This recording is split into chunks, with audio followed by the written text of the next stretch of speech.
you can only watch it for the first time once. It'll be interesting to see what we catch and what we don't. Did you ever play the video game Mass Effect? This is where Babylon 5 is becoming Babylon 5. That was great. I love that. 100% completely accurate, definitive ranking of Babylon 5. I love it so much. We're officially into it, Jeff. The year is 2025. The name of the podcast, Babylon 5, for the second time. Welcome to Babylon 5 for the second time. What, are we crazy? We're doing a show where we're watching this not for the first time, but for a second time? What in the world is going on? My name is Brent, the crazy one, Allen. For a second, I thought you forgot your name. It'd be a great way to start. You're like, my name is... Shoot. Something. King Arthur. Me? I'm Jeff Akin. Brent and I used to be Star Trek podcasters. We watched Babylon 5 for the first time, and that changed stuff for us big time. Enough so, like Brent said, we're watching this for the second time because Babylon 5 is one of those shows that is literally two shows in one. There's the first time show, and there's the second time show. And it's awesome that you're here joining us for our second time through. I really do feel like this is an entirely different thing doing this the second time around. Absolutely. Absolutely. Hey, listen, along with watching this the second time around, though, Jeff, just like we did it the first time, we are still searching for those sci-fi messages that we find within the series, because that's what we do. We're asking questions like, what is this episode trying to tell us? We're also reading JMS's own words and going, oh, that's what he was trying to tell us. See how close we got. And, we're looking for things like things to give us hope that things will be better in the future, mirrors to society, tell us how to be better human beings to one another. Now, that being said, warning to everyone out there, from this point forward, this show will be and may be and absolutely will be full of spoilers. We could talk about anything from any episode in any season, in any franchise, in any spinoff, in any book, in any comic book, in any extra source material from anything throughout the entire Babylon 5 canon or not canon or whatever. So if you have not been through this great series for the first time yourself, we beg you, and we wouldn't normally tell you to stop, but we're telling you right now, do yourself a favor, stop listening to this. Go back in our catalog and join us for our first watch that was completely spoiler-free. Thank you so much to the folks out there who helped keep us spoiler-free. And then once you have gone through that, come back and join Jeff and I right here as we do the second watch, because we promise you guys are going to find a lot out of it too. Absolutely, you will. We're watching By Any Means Necessary for the second time tonight. Do you, Brent, remember what you thought about this one? My memory says that I thought fairly highly of this episode. Yeah. A lot of what I give this one a lot of flack, or not a lot of flack. I give it a lot of grace because we also recognize early 90s sci-fi, season 1, season 2. We know it's not good. So I give it a lot of, the things that we would normally nitpick, just whatever. It's just season 1 stuff. But the episode I remember really enjoying. That was my memory of it. What I mostly remember is I loved how Sinclair solved the issue at the end. Mm-hmm. And here's the thing, Jeff, I don't even remember what he did. Like, I don't know what he actually did. But what I know is that he outsmarted and outthought the other guy. And he came up with a solution that was unique, that was within the rules and all that sort of stuff. And it really... This was the episode that, for me, defined and encapsulated who I think of Jeffrey Sinclair is when I think of him. And to the point where I'm kind of like, it's a Sinclair answer. It's Sheridan would do this is one thing that Sinclair would do. Like, this is the episode that comes from. That's my memory of this episode, Jeff. How about you? What do you remember about this episode? I don't remember liking this one very much. I think that I got really hung up on the Zento and the Union storyline on this, as I'm pretty sure I shared it in the first time episode, but that was a big part of my world for a long time, was helping, negotiate collective bargaining agreements and stuff. And I'm like, this is not a great portrayal. Zento, who, which is just, that's epic. What's going on behind you right there. That is well done. I love this. This might be my favorite one we've done so far. For the audio listeners, I have a different picture from the episode we're watching that sits behind me. Usually it's somebody who's like staring over my shoulder because it takes up like half my background. This particular one, I just wanted, it's Zento with super bugged out eyes looking all sorts of creepy, and he's staring right at me the whole time. So good. And I remember both of us, but myself especially, this is a thing I think we said multiple times. Oh, what? Jakar's like a religious guy all of a sudden? Where'd this come from? That was this episode, yeah. Yeah. Yeah. And we caught it from so many people commenting like, well, of course he's a religious icon. How could you don't know everything about this guy yet? And now, you and I are both sitting there like, dude, we're 12 episodes in. Right. You haven't given us one clue that he's a religious icon or that he's a religious guy in any way, shape, or form to this point. No, you pulled this out of left field, and you just happen to know where he becomes, which, by the way, you know where he becomes? He becomes a prophet of his own dang religion. Exactly. Writing his own damn scriptures. It's amazing what he becomes. But at this point, we're like, this is such a villainy thing to, oh, look how religious I am because I'm a man of very, the whole thing. So I don't remember having a very fond memory of this episode. Well, Jeff, that's what you remember. This is what I remember. I went back and listened to our original episode. Would you like to know what we actually said about it? Oh, yeah. I'm dying to know. You and I both said the same thing. And I'm going to quote myself on this one. This is one that I would have loved to have just watched Star Trek instead. We did not like this episode. I bet people loved it when we said that. They were all about it. They lit up on us. Oh, yeah. I honestly, listening back on the second time, I kind of lit up at us. Really? Listen, guys. I know it was tough to listen to us go through it. Jeff and I have a rule. We're going to be true about where we are, but all I want to do is just be like, hey, listen, just stay with us. Stay with us. Also, we get it. Jeff and I understand. We really do it now at this point. Anyway, so yeah, neither one of us liked this episode really at all. The one part of this episode you and I both absolutely agreed on that we did love was Londo and Jakar.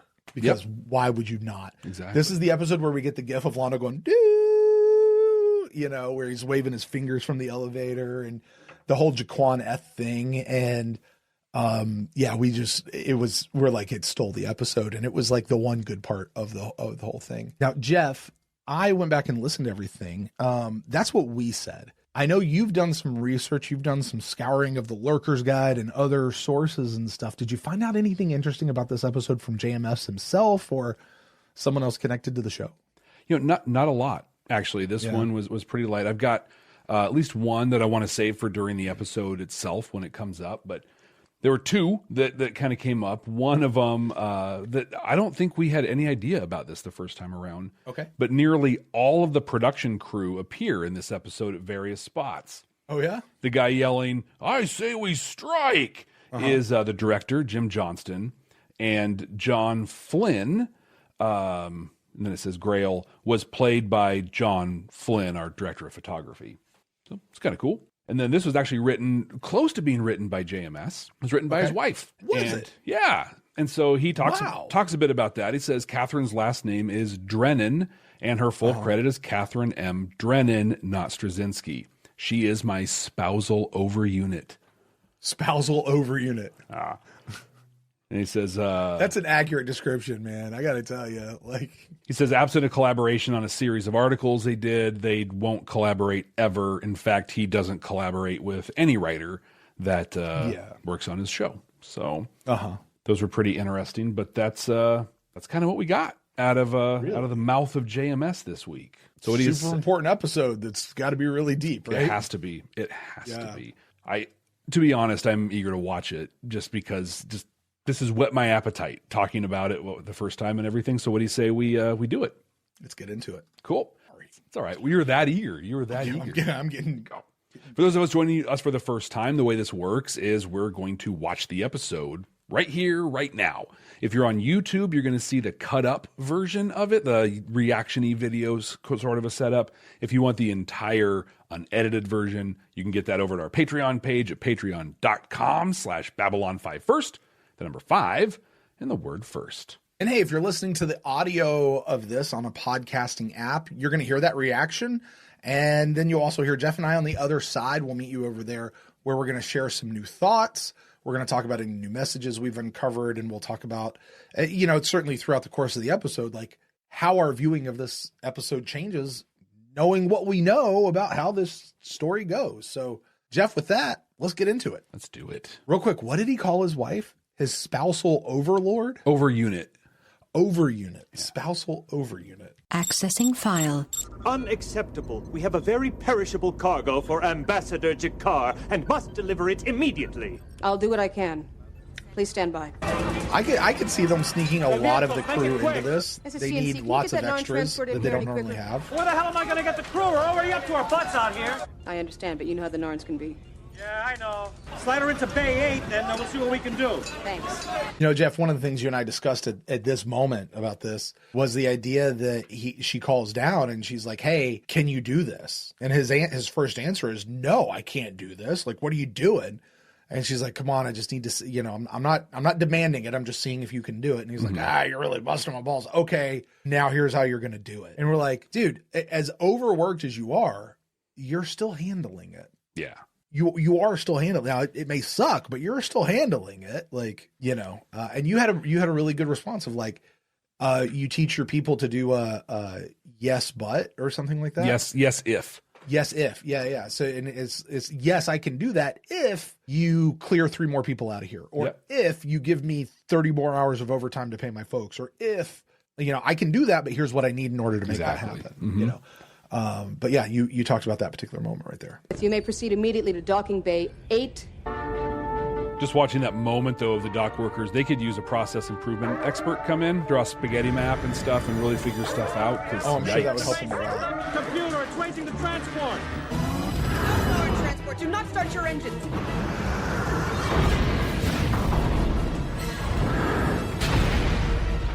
That feels like such a, you don't do this under any circumstance. I've got 2 people trapped in there. If you don't get off fast, they're dead. Nope. And then they just died. It was the dawn of the third age. Yeah, this is out of left field. I'm sorry. There's like nothing here to say this is something he does. And I say that, like, with us knowing where he went, watching these last, wow, that's reminiscent of the scene in Believers with all the candles there. The light and the sky. Dude, he looks so, a sacred heritage. Frankly, evil. This is, like, he looks like Satan. This is end-level boss, like, right here. He looks like Mum-Ra from Thundercats.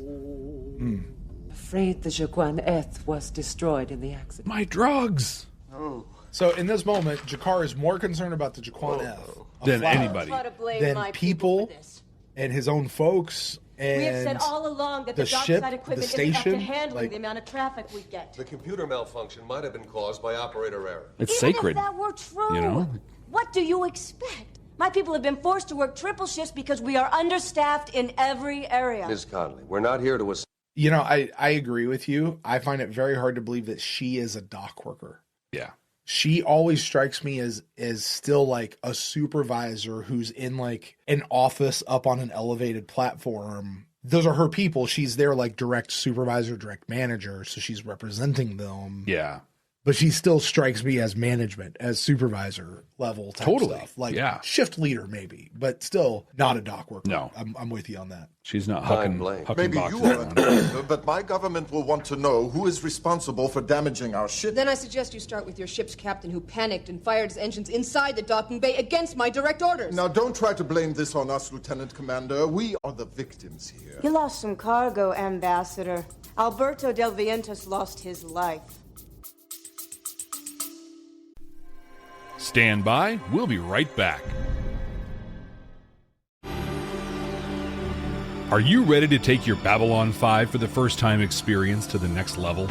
With our exclusive Patreon, you'll get access to all kinds of cool stuff that you can only find there. Our recording notes, unedited reaction videos, an exclusive Discord community. And you can even be listed as a producer of the show. Plus, we even offer exclusive meet and greets and hangouts. You won't find this kind of experience anywhere else. Get all these amazing benefits, plus the opportunity to interact with other fans from around the world. It's being part of a huge community where everyone shares the same appreciation for Babylon 5. Subscribe at patreon.com/Babylon5First. That's the number 5 and the word first to get access to these incredible benefits. That's patreon.com/Babylon5First. We can't wait to see you there.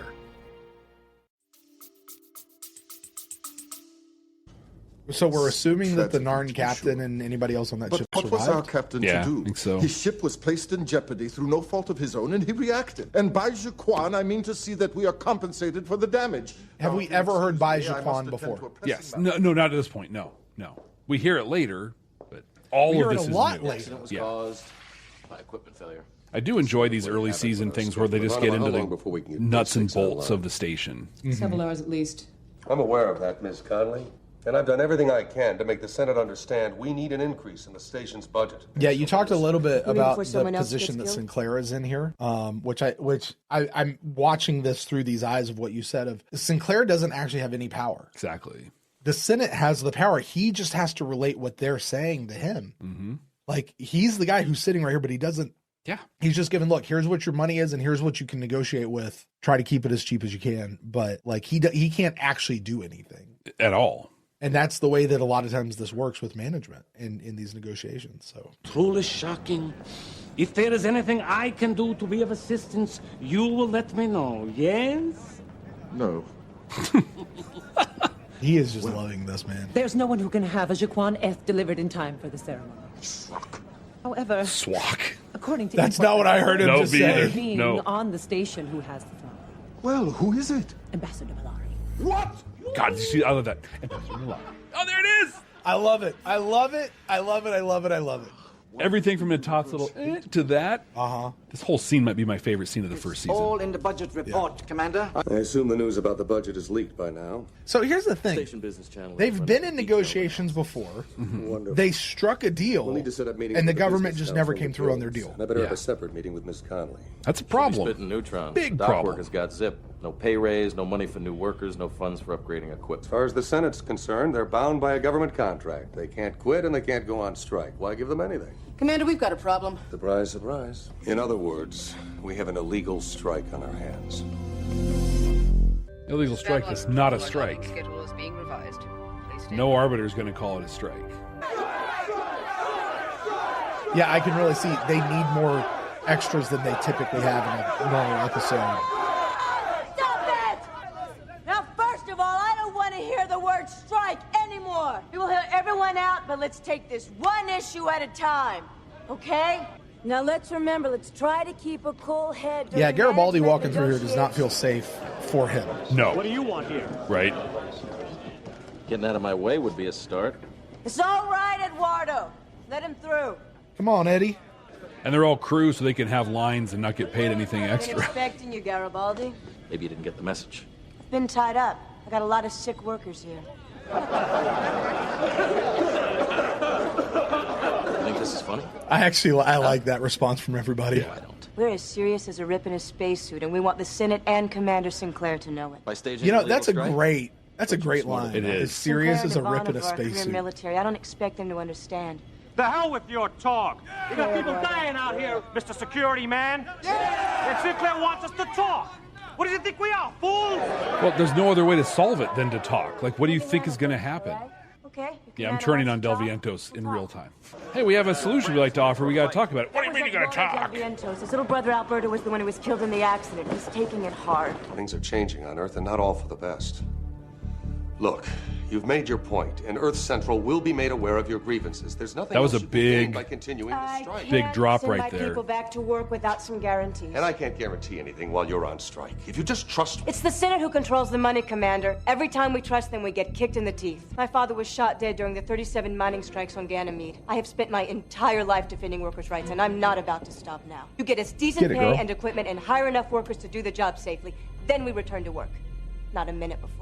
So this is one of the notes from JMS I wanted to bring up was they just talked about the Rush Act. So it says the Rush Act was developed during the Earth-Minbari War to deal quickly and effectively with corporations or unions which were being difficult or otherwise holding up the war effort. The Air Traffic Controllers Union would be a great example of the government doing whatever it felt necessary to resolve the situation. The law grants extraordinary power to resolve any kind of strike or union action which endangers the operation of a military base or other military operation.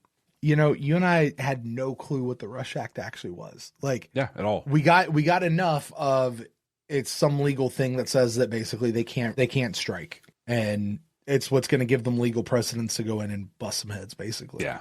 That's all we could know. That's interesting to know. It is, because I feel like it makes sense to me also that, hey, we have this conflict going on, but especially at that time, and I think even now, corporations are like, hey, yeah, we'll help out, but we also need to make as much money as possible. Sure. And if we're not going to do that, we're going to get difficult. Yeah. Texas, Alan Shock in the chat asks, wait, does he know? Does it say where the name came from? It doesn't. He brings up Rush Limbaugh, but he brings up Rush Limbaugh in terms of answering a question that somebody else brought up. He doesn't say definitively that it's from that. Burning them is incense. Name your price. Oh, you are asking for quite a sacrifice. Londo getting one over on Jakar. I don't care what Londo does later. Is just great. Yeah. And friendship. These guys are so good. 50,000 commercial credits in cash in advance. That's it, okay? Of course. Londo's loving it. He's like, the yeah. question is, how important is your religious ceremony to you? Do you remember what Londo's next response is? After this? No. Should I tell you or just no? Let's just let it go. Yeah. Okay. Of an illegal strike by your Dockers Guild. I have changed my mind. Look at that look on his The face. Jaquan He's loving plant this. is not for sale. What? Consider this a very tiny portion of revenge for what you did to our colony on Ragesh 3 and to my nephew. The two don't balance, man. No. Two don't balance. I'll kill him with my bare hands by my pulse. There's nothing to stop me. Sinclair can only kick me off the station. He might even thank me. I just want this the whole time. Right. What do you believe in? Is this where we find out the 10-year-old thing? Too easy an Or is answer. that later? We all believe in something. You choose your name and your faith. No, that's much later. No, that's like season just 5. the blind forces of chance. It's him and a farewell conversation between him and Sheridan. Is there anything you can do to get Jaquan F before the deadline? Only one more thing, and I hate having to do it. But if that should fail, it's something I want you to do. At your service, Ambassador. Right, you want me to get my hands dirty? I am all about it. I assure you, your guild is not being singled out. I assure you, your guild is not being singled out. Situation.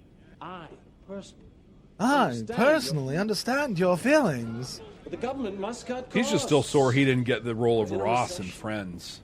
Or he didn't get, I don't know, the voice of William Shatner in the animated series. Military spending on Babylon 5. Babylon 5. Babylon 5 is the military installation. Alien governments. Every piece needs to be overhauled, but we don't have the money or the manpower to do it. And if you won't do nothing about it, you can damn well get your experts to run those ducks. If that's your response, you leave me no choice but to invoke the Rush Act. Yeah, he's all about it. Bring it on. I suggest we recess for the evening. It's late and we're all tired. It's not a good time for big. I like Sinclair's already got a little Sinclair's growth. tired. Perhaps we'll have better luck ironing this out at a private meeting tomorrow.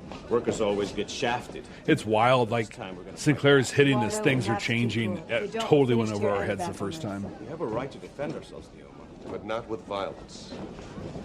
Beg your pardon, Commander. But if someone pushed you, wouldn't you push back? I hope people we make more progress push me all the tomorrow, time. Miss Connolly. It's my job to You get better pushed. tell that to Zenta. I'll meet with Miss Connolly at 7 as planned.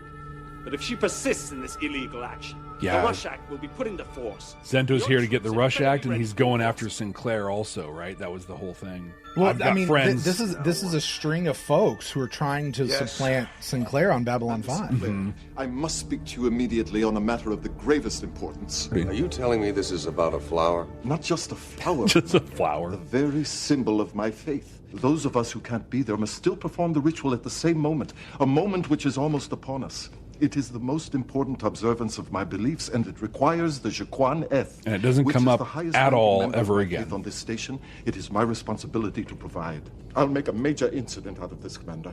I don't like threats, Ambassador, but I'll do what I can. It's so fascinating watching this now, knowing that we watched it the first time, being so skeptical about Jakar and religion, but knowing where it goes, I can't think that it's a villainous thing. Like, I'm not capable of being like, oh, he's just being a jerk about this. No. And you look at this and you go, this is who Jakar is. Mm-hmm. Like, despite what you got in your first 11 episodes, this is who G'Kar is. And whatever you got in your first episodes, that's not a complete picture of who he is. No, it's his performative G'Kar is what we've got. And we got one glimpse of real G'Kar with Catherine Sakai, and then it's been performative, and then this episode is real G'Kar. And it's that thing that I talk about that I discovered while I was doing Beam Me Up with Matt, that when you rewatch early seasons, you don't see those characters through season 1 eyes. We're watching G'Kar now as we saw G'Kar in season 5. Yeah. We're watching Londo now as we saw Londo in season 5. We're watching Sinclair now as we saw him in season 3. Mm-hmm. Like we're not looking at these guys through these eyes. And that's why doing first watches and having people, that's really important to actually give you real good, fair feedback of where you are in that moment. So, it's not all about robots blowing up, folks. Nope. Look. We are dorks, though. I can't force you to do this. That's where we got the second star. In the name of interstellar goodwill, not to mention peace and quiet on this station, I'm asking. Look at that outfit. My God.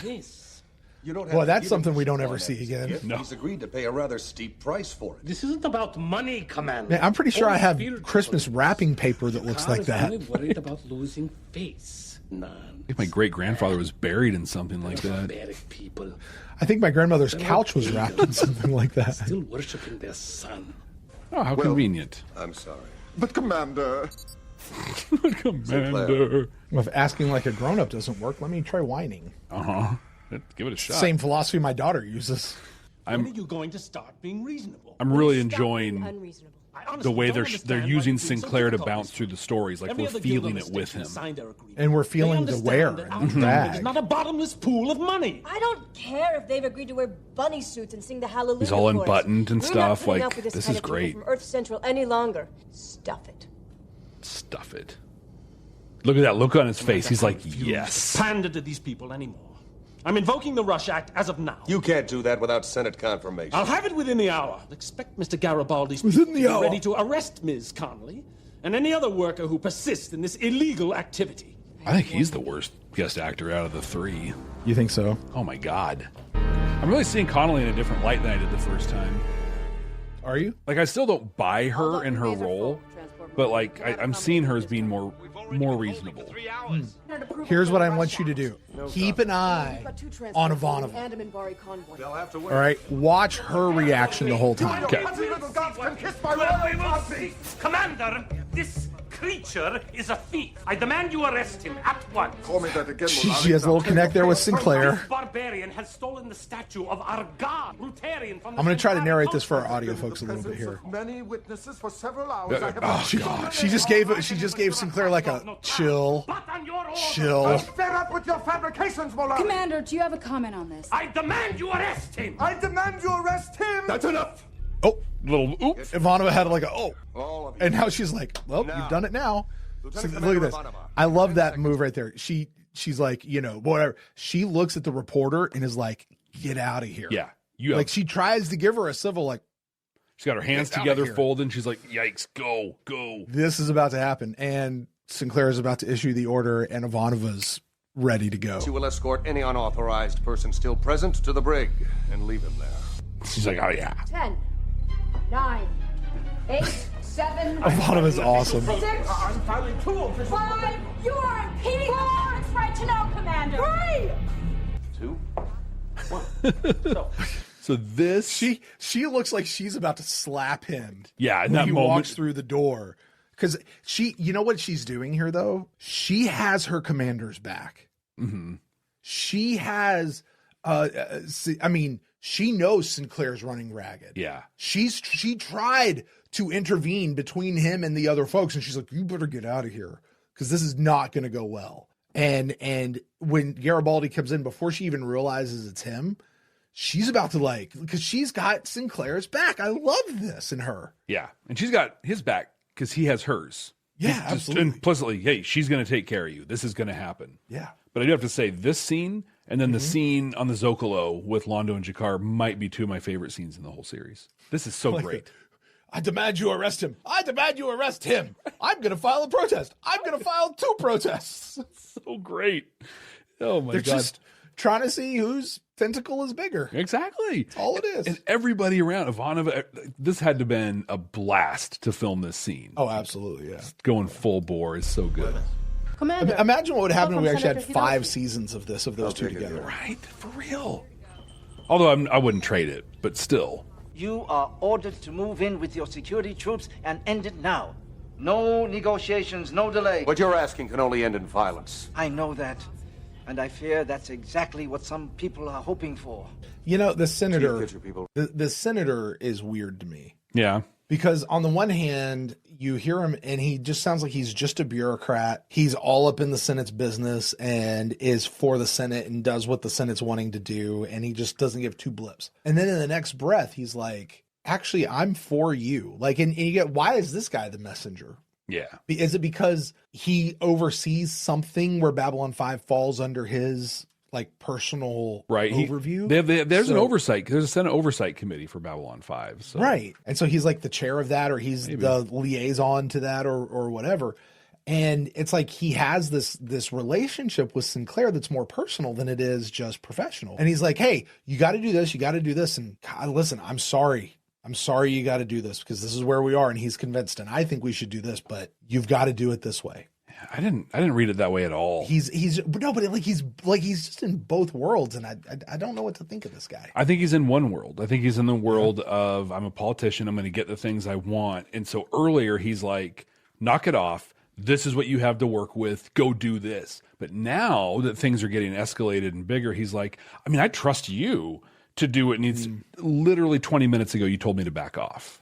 Yeah. I think he's just playing both sides of the coin. Oh yeah, this is where this Sinclair pulling the Sinclair starts. Give me the full text. 5 Dockers. Replacement workers are already reporting to launch centers on Earth and Babylon 5 security forces. Going down. Wait, did you just hear that? Huh? Replacement workers are already on their way to the docks on Earth to head out to Babylon 5. Yeah. So you have more workers available that are ready to come right now. They're available, and you're going to send them. And we're going to come arrest these guys, and we're going to bring these out. Like, wait a minute. Well, the difference is there's a net zero impact financially.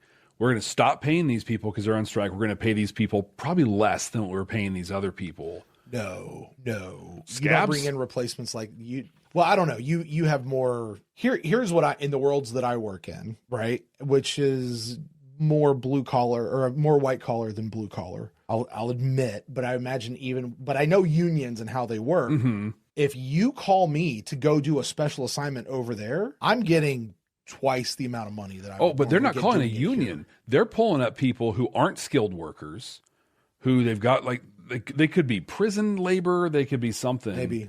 Yeah, they're throwing bodies at this just to have scabs go in and keep stuff moving. They're going to save money. They weren't ready to go and add more people to pay more. Yeah.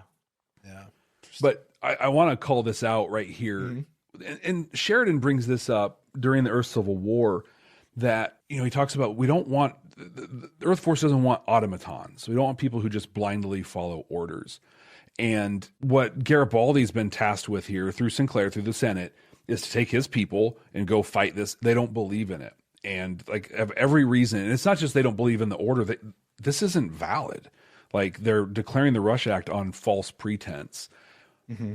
I think a thing we forget about as people is there are more of us than there are of them being the people in charge. Just because a bunch of people sitting in Geneva having no idea what's going on say, go kill those people. All you have to do is say, no, and it stops.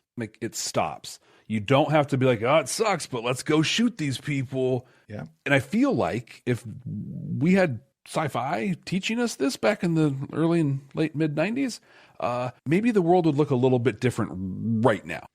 Because what you're saying is that sometimes governments issue orders that are not legal. Well, I'm going to go further than legal because the law is words. They're not ethical, right? Just because a law is a law, we've talked about this before, right? Doesn't necessarily mean if it is an unethical, unmoral act. If it is a law to kill people because they're different than you don't do it. That's not an ethical law, right? But the thing is, we do.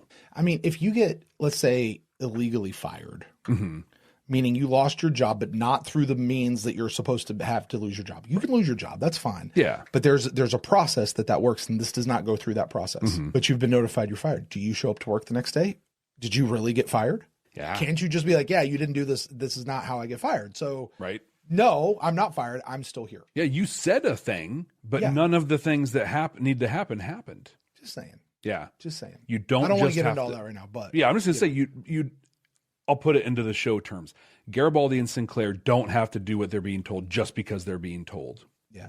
Even when they're told that they have to do it because they're being told. Cool. Do you think? Because we talk a lot about pulling a, a lot about pulling a Sinclair. Yeah.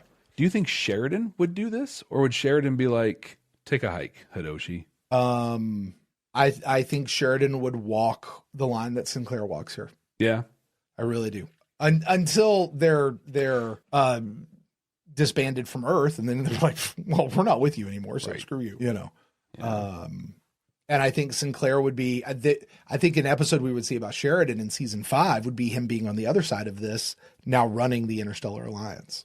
Ooh, yeah. Where he only has so much money, and he is in control of that to execute certain things. And I mean, we did see that. We did see that, Jeff. We saw him in early episodes of season 3, late episodes of season 3, trying to run the station without Earth Force money. And there were things that they had to do that wasn't great. Like, I don't know, kick Lita out of her quarters. Yeah. Go bring a bunch of raiders and criminals in and figure out how to run a black market. Yeah. We got to do what we got to do. Yeah. You know? Come to do your master's bidding, Garibaldi? Come on, See? Naomi, you know why I'm here. Yeah, maybe you're looking for an honest job. I'm gonna ignore that. I have to place you and your people under arrest. Don't make me do it the hard way. There is no other way. Ben says that So Sheridan get to would have it, just or get nuked out of everybody. Yeah. Del Viento's threw the first punch. Garibaldi's hugging up on Conley, though. It's his third favorite thing in the universe. Zento, if you and Miss Conley will please join me. Look, Sinclair's all buttoned up, shaved, Yep, like because he's go. Notice the other thing here.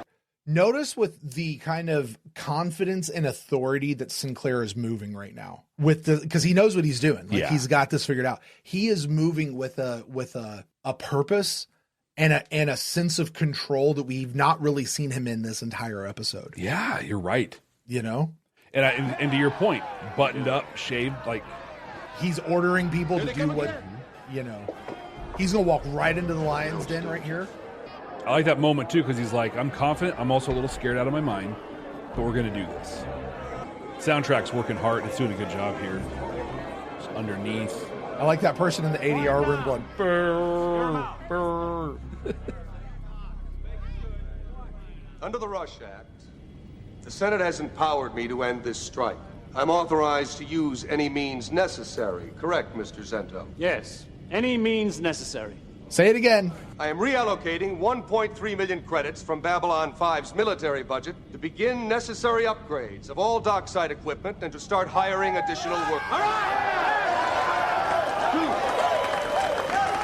Two. I am declaring a complete amnesty for any striking worker or guild representative who has committed no other crimes during this period. Well, Del Viento's threw a punch. Can't do this. Yeah. All right, I couldn't. Until you convinced the Senate to invoke the Rush Act. You should never hand someone a gun unless you're sure where they'll point it. Your mistake. I like that line. Didn't really fit in this particular situation, but I like that line. Incident earlier, with Mr. Garibaldi's approval, no charges will be pressed. Okay, they addressed the Del Vientos I figured thing. my people are willing to call it a fair fight if yours are. Shake his hand. Shake his hand. There you go. Okay. Let's get back to work! Yay, we can work. You know damn well you twisted the intent of that order, and you won't get away with it. There's the eyes. That's the I eyes. said it best the other day. Stuff it. They underestimated you, Commander. I ran a check on the Jaquan F and discovered it had a chemical composition which makes it a controlled botanical substance, illegal to possess except for legitimate medical or religious purposes. All right, Commander. You may have the Jaquan F. Thank you, Ambassador. I have already gotten my enjoyment from it anyway. So when we watched this the first time, Jeff, I was particularly impressed with Londo in that moment. Okay. Where this whole episode, he's just sticking it to G'Kar every bit. G'Kar steals his statue, and Londo's like, now wait a minute. You're going to bring this back. Finally, Sinclair's like, give it back to him. He's like, yeah, that's right. And then Sinclair does the same thing. Like he reads the rules, looks at it, and makes a call, solves the issue. And Londo, what did he do? He didn't fight. He didn't pitch a fit. He didn't act like an imbecilic 2-year-old. He was just like, okay, you can have it. Besides, I've already gotten all the happiness out of it I could ever want. Because what is it he really wanted was just to screw with G'Kar. That's all he wanted was to screw with G'Kar. He even got on the way out with that. I already got it. Absolutely. Mm-hmm. Yeah. It's just, that's a dude who's in control, Like Londo played G'Kar through this whole episode. Like here's what's wild though, just to play it out, because that defines so much of their relationship. They don't really care. They just want to mess with each other. And what that leads to is G'Kar losing an eye, Londo becoming emperor. Like these horrible things happen to them because Londo they stay. Getting a keeper. Yeah, getting a keeper on him. These horrible things happen because they've stayed within half an inch of killing each other for all this time. Yeah. Dude, that's the equivalent of like unbuttoning that top button on your suit. Yep. I'm going to bed. Nia called it out in the chat. She's right. Different length of years. Our years are different. So yeah. Put it through. You have made new enemies. If I were you, I feel like this is something that should have come back much later. Mm-hmm. You are not the most popular person. I imagine it was meant to. Eyes was the first piece of it, but yep. It's probably supposed to be a But lot. you feel like that's something we should have gotten through season 2 and season 3, and what was going to happen. Like me even led to a face-to-face with Clark, right? Just like, we've been after you this whole time. The gift of life. Oh, look, now he has followers. Oh, he's the highest ranking religious figure gift on the of wisdom. Station. So. He's an ambassador. That's not a religious figure, Jeff. No, he said that. He said, I am the highest ranking religious person on this station. For these things we are thankful. Yeah, I'm not capable of seeing him as a bad guy right now. Like, I cannot see it. I love that he's doing this for 7 people.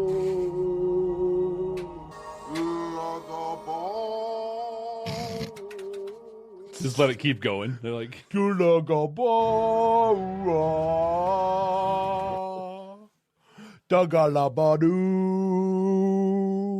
wonder how much that he just was like, just sing, man. Just go. Just chant. Do your thing. All right, Brent, we've just watched By Any Means Necessary for the second time. Had quite a few conversations on the way. Is there anything you want to bring up now that we've gotten through it? Jeff, a couple episodes ago, you and I decided to sort of switch up a little bit of how we do this whole thing where because now the audio folk are also getting our reaction piece where they weren't before, right? So pretty much what we talk about in the episode, everybody's already heard. And I don't want to rehash all of that here. I feel like I've said everything I really need to say about this episode. I feel very much... Let me do this. Compared to how I felt about this episode now, back then, how do I feel about this episode now? I don't mind this episode. I don't hate this episode. I enjoyed getting through this, especially knowing where we were going. I enjoyed this watch. Maybe it's just because I had better company this time. Yeah. Right? Yeah.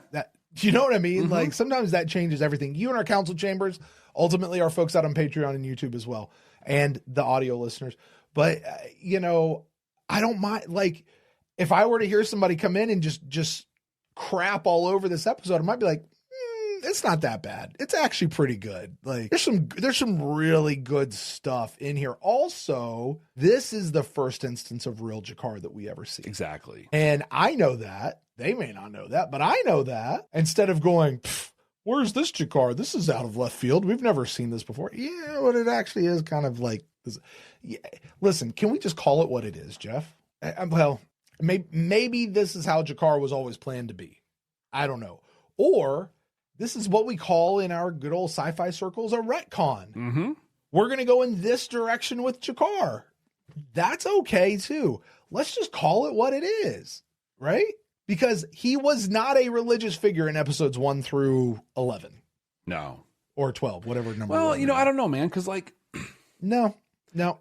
I keep going back. Don't go back and defend it now. I'm Don't go going back. to. He was not. He was not. No, he was not religious, but he was philosophical, spiritual. Sure. Yeah. Being religious wasn't. In fact, I want to imagine, because when we first see him beginning the days of Jaquan over, we'll call it, or Jaquanadon. We're going to call it Jaquanadon. He was in his quarters alone with the door closed. I don't think he wanted, this isn't a part of his personality and stuff he wanted out there. He's celebrating Jaquanadon with 7 people at the end. Not a big congregation. This is Jaquan keeping himself close to the vest, but because of the loss of the F, and then Londo being amazingly horrible in this thing, it had to come out. In fact, it almost adds another layer to everything we saw in this episode. A layer of exposure, vulnerability, maybe even humiliation to a point that he wasn't prepared to have out there. I don't know. I'm not buying it. I'm not buying it. I think this was something that maybe even now. Here's the thing: is it possible that Catherine, being JMS's wife, had some discussions with JMS and knew, or was this even in the Bible of where Jakar was going to go, and she decided to pick up on this, or did she insert this into Jakar's character for this particular episode? Because I'll still say Londo and Jakar was the best part of this whole episode. So much so, But I mean, I enjoyed watching Ivanova during the whole CNC sequence there, which I did not see the first time around. No. She was acting her butt off back there in little nuanced ways you just wouldn't see, So I did. I actually quite enjoyed this episode a lot more than I did the first time around, and I still love this. It's the Sinclair answer, the Sinclair response, the Sinclair method, whatever you want to call it. There it is, and I love it. How about you, Jeff? I enjoyed it more as well. We were stuck on Kemmer versus Connolly the first time we watched it. We talked last week about Kemmer not as bad, when you take in a lot of the character choices. In fact, we just watched an episode of Stargate SG-1 the other day where we had this conversation about things that on their own seemed really weird, the acting choices, but then it all came around. It's like, oh, okay, that was actually brilliant. I was very impressed with the actor's portrayal. In this one, I kind of get, we got Kemmer, and here Connolly wasn't great, but I don't see her being as offensive or whatever as it does. But Zento, wow, that guy was awful. Yeah, I was so bad. Just his face, his my name is Stanglepuss, huh? We're going to invoke the Rush Act. Exit, stage left. Right. So bad. Right. But it didn't ruin the episode for me. I think you're right. It didn't. Yeah. I want to say that it did the first time, but I to your point, the Londo and Jakar stuff, and we enjoyed it so much the first time, but knowing where it goes, my God, this was makes good. It that much better. Yeah. Just makes it that much better. Absolutely. Did you pick up any new messages that we didn't really dive into the first time around? Jeff, we dove into everything the first time around. So no, nothing new that I saw out of here. I'm trying to think, is there something in Ivanova? Like, what are the new things I saw in this episode this time around? The Ivanova thing in CNC. Mm-hmm. I don't know if there's something there about, having your back. Yep. Ivanova has Sinclair's back because he has her back. Yep. That's huge. And we've seen that. And Ivanova's not just trying to power trip up. That is something. She's not just trying to power trip up on him, because she's looking at the girl when Sinclair's about to go off, and she's like, yo, you need to go before now. And then once Sinclair goes, she's just like, and like, there's a moment she looks at Sinclair and she's like, dude, chill. Right. Yeah. I see the vein in your forehead. Chill. Like, she's trying to help him. And then as soon as he goes, she's like, okay, let's go, guys. We're out. And she almost hit Garibaldi when he comes in. So yeah, maybe there's something there, but I don't know that I have anything new. How about you, Jeff? I don't remember talking about this one, but I noticed, I'm going to steal one of your words, a beautiful juxtaposition between the two stories in this one. Okay. As it was wrapping up, right? So Garibaldi and Del Vientos, they're like, hey, you punched me in the face. I'm not going to press charges. You call it a fair fight, I'll call it a fair fight. There's so much value in letting bygones be bygones when justice has been served. And this gets back to the thing we talk about so often, justice versus vengeance. In this case, neither Earth Force, well, the B5 represented Earth Force, nor the dock workers wanted vengeance. They're like, justice has been served. We're good. We'll move forward. Done. You put Londo and G'Kar in the council chambers, and Londo says, yeah, all I want is my statue back. That's it. And his head on a platter. There's no justice he's looking for. Just vengeance. Hey, but here's the thing. He doesn't mean it. But no, he's just trying to get a rise out of G'Kar. Yeah, he is. I mean, maybe he really does want to see all Narn right. heads on platter. Like, that may be something true.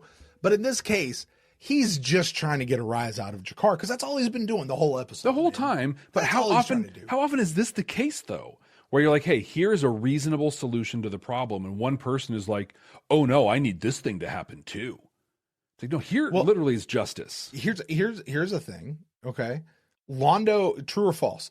Londo is playing G'Kar like a fiddle. Oh, strong true. That's big true. Yeah. Okay, don't let people do that to you. G'Kar allowed himself to be played. Yeah. He did. He allowed himself to be played. I mean, I have this conversation with my son all the time. Because, tell you what, you can, my boy can take it, or my boy can give it, but he can't take it. Right. I love the kid. But he's 12 years old. He's still learning and figuring all this stuff out. I'm like, dude, your friends and stuff get on you because of how you respond. Like, they're just messing with you, dude. They're just messing with you. Like, right. Well, they're bullying me. No, they're not. They're just messing with you, dude. Like, trust me, that's not bullying yet. Yes. Now, when it crosses a line, I'll let you know.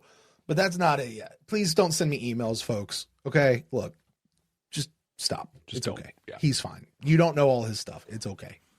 Trust me, the kid's big enough to take care of himself. He's fine. Any messages to consolidate, to put into words, though, out of that? Yeah. Just to put a bow on this conversation? Don't seek justice, not vengeance. Okay, I like that one. Yeah. I like that one. Sometimes messages are hard to pull out, Jeff. They are. You know what's not hard to pull out, though? Our ranking. Our 100% completely accurate and definitive ranking of Babylon 5 Season 1 for the second time. Jeff, my friend, you get to place this one. Our current top 5, although we've got, a hearty list going at this point, but our top 5 right now, number 5 is Born to the Purple. Number 4 is Parliament of Dreams. 3 is A Sky Full of Stars. 2 is The War Prayer. 1 is Deathwalker. Jeff, does this episode crack the top 5 for you? If so, if not, where does it go in the overall ranking? Well, I want to consult our first ranking here, just because I'm feeling I'm pretty sure I know where I want to put it, and I want to see how far off it is. I think you should place it first before you look it up. Do you? Because I already know where I'm putting it. Then you should place it, and then let's look it up and see where it goes. I don't know, man. I think don't let one influence the other, man. No, I already have my choice made. Then you should. Okay, whatever. I don't want to tell you yet. Is the you know thing. What? I will trust you to know how to run this next segment. Go ahead. Thank you. I'm gonna sit here and shut up. I got this. I want your head on a platter. Okay, so where is this fiddle, even, folks? Playing him like a fiddle. Oh my God, this is maybe a ukulele. What okay. Now? So this is kind of fascinating. Okay. I really felt like where I was going to put it was going to be quite different. I want to acknowledge right up front that, no. Actually, holy crap. Just tell us, Jeff, what is it? I'm so fascinated by this. I'm on the edge of my seat over here. I have no idea. That's kind of the plan. So we put this one the first time around. We ranked this at number 11. Wow, it's a lot higher than I would have thought given how we felt about this episode. Exactly. Although I will remind everybody, when we did our season 1 ranking, we did it at the end of the season. Yeah. All together. We didn't do it as we went. I like we're doing it right now. And so if we look at the other episodes we've watched here, above it, we have Deathwalker. Yeah. Yep. And Believers. Believers was number 10. So essentially at this point. What? Yeah. We didn't wait. We didn't put War Prayer or Sky Full of Stars in the top 10. War Prayer is there, and Sky. Wow, you can tell how Born to the Purple, Parliament of Dreams, Midnight on the Firing Line. None of those were in the top 10. Parliament of Dreams was 13. Born to the Purple was 15, and this was number 11. Number 11. What? So let me restate that. Above it was Deathwalker, War Prayer, Sky Full of Stars. Yeah, and Believers. So if we were doing this in time, it would be number 5. Okay. For us. Yeah. And right now, Brent, it's number 5. This has been we have proven time and time again, Jeff, our original ranking is the correct ranking. Isn't that incredible? Like, we have not, I don't think we have deviated too much from our original ranking at all. So far, not at all. Even Believers, we ranked high before, and I thought I was kind of surprised by it, but no, we were right on. Look at us. That's crazy to me. Where'd we put Mind War? Where'd that wind up? Let's see. Mind War. Is that low? That's probably real low. It is quite low. It's number 20. Where was Midnight on the Firing Line? 16. Wow. Okay. All right. Yeah. Hey, listen. You know what? Maybe our opinion changed on this episode, like, real quick post. Because season 1 isn't that bad. It's not. Season 1 is really... Like, if you were to listen to how we talked about this episode the first time, then we said this is the 11th best episode, season 1 is not that bad. Exactly. Okay. All right. Pretty wild. Wow. Look at that. There it is. Number 5. Yeah. There it is. Well, Jeff, that's going to do it for By Any Means Necessary. Next week, we got, I can't say it's a brand new show. We've already seen it. New episode on deck. But we've got one we're going to watch for the second time again. Jeff, this is a big one. This is a big episode. This is the one that the chapter is named after, right? Like the season is named after, right? Signs Importance. We're watching Signs Importance. Jeff, true or false, you have not watched Signs Importance since we did our first watch through. That's true. I have not watched it since. Me either. Okay. Because if you're going to watch one again, this would be one of the ones I think you would want to watch. Yeah. Like, there are definitely parts of this I am really eager to watch and see again. So I feel like, this is an episode that I know JMS has come out and said, like, hey, from season 1, here are the episodes you need to watch. And there's only like 4 of them. Mm-hmm. And he named Signs Importance as one of them. Yeah. And I'm trying to remember why, like, my memory of this episode, I'm not entirely sure why this would be so important to watch. What's the first mention of the shadows?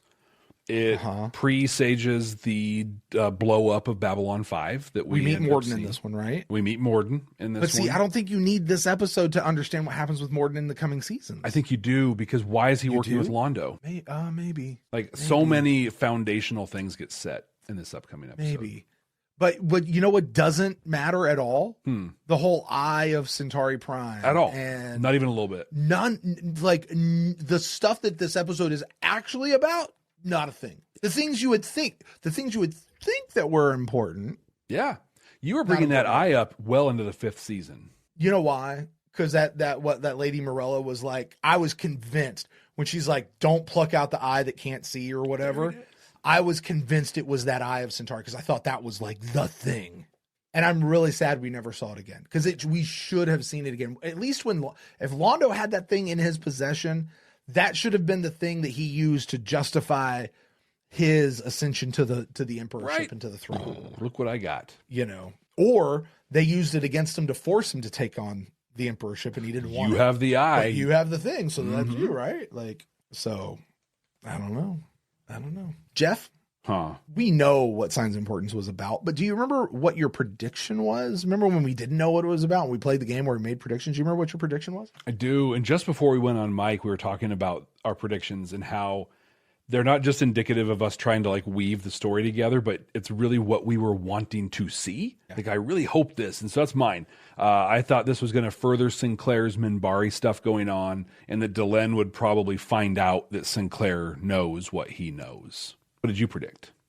I said this one was going to be all about the ambassadors, that basically it would foreshadow where we're going in seasons 2 through 5. And I said that based on the knowledge that it was the title episode of the season, right? That I called this is going to be the narrative hook of the show. And so I would ask, is this the narrative hook of the show? Let's save that answer for next week. That's the question. Are we still in the introduction stuff or the build up? Because there is a piece that, what do you want? Like, is this the thing that turns it? And if it's not here, then where is that narrative hook in the structure, Yeah. That'll be fun to look at next week. But I also posited a theory.